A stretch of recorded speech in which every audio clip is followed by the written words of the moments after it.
কাজে মহিলা কাজে আমি বলছি যদি চাকরি না ছোট ব্যাপার আছে, যদি জানও চলে যায় এখানে আজকে যা করতে হয় সেটাই। ভাইরাল ভিডিওটায় দেখা যাচ্ছে একজন পুলিশবাবু বলছেন যে চাকরি আমার ছোট ব্যাপার, এখানে যদি জীবনও চলে যায় তাও এটা আর হতে দেবো না।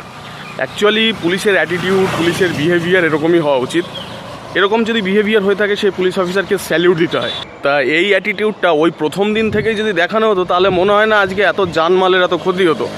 ওই যে সেন্ট্রাল ফোর্স ডিপ্লয় হলো, national media as well as international media এটাকে কভারেজ করলো, তারপরে যখন পরিস্থিতি একটু স্বাভাবিক এলো তারপরে এখন এই ধরনের বক্তব্য আসছে যে যান চলে যাক তবু এটা হতে দেবো না।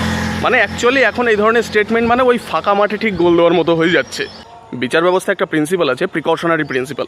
এই প্রিন্সিপালে বলা হয় যে prevention is better than cure, অর্থাৎ কোনো কিছু হয়ে গেলে তারপরে সেটার ব্যবস্থা না নিয়ে প্রথম থেকে এটার ব্যবস্থা নেওয়া উচিত যাতে এই ধরনের ঘটনাই না ঘটে।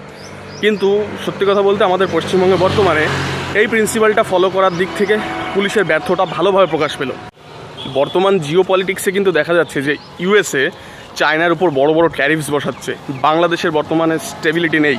তাই এই ধরনের সিনারিওতে এই যে বাংলাদেশ বা চীনে যে সমস্ত ব্যবসায়িক প্রতিষ্ঠানগুলো ছিল যারা সেখানে ব্যবসা করলে হয়তো বর্তমান কারেন্ট সিনারিওর জন্য তাদের লস হচ্ছে, তারা কিন্তু ভারতে একটা সুবর্ণ সুযোগ পেত। অবশ্যই এটা ভারতের ক্ষেত্রেও খুব ভালো হতো, কিন্তু ভারতের ব্যবস্থা যদি বর্তমানে এরকম থাকে তাহলে কিন্তু কোনো বিদেশি বিনিয়োগ ভারতে বিশেষ করে তাদের বিনিয়োগ করবে না।